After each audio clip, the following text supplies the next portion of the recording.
Info for patient.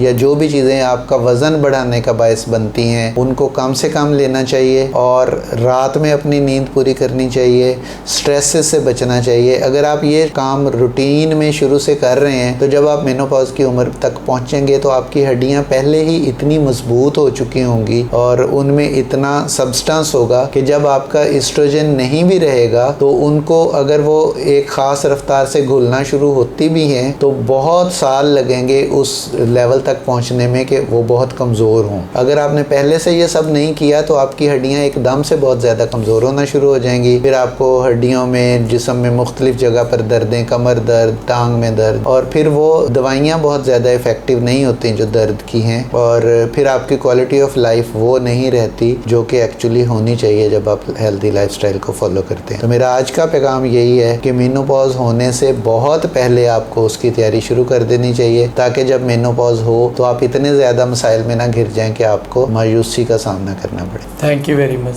Thank you. तैयारी यही है कि वो अपना लाइफस्टाइल, हेल्दी लाइफस्टाइल, और अगर मेनोपॉज हो भी जाता है और आपको कोई प्रॉब्लम्स होते हैं तो सही मशवरा सही जगह से जाके लेना चाहिए, ना कि टोना टोटकों पे अमल करना चाहिए। Right doctor, right time and right place, decision, बिल्कुल, और राइट डिसीजन जी जी, और right medicine. Yes, okay sir, thank you sir.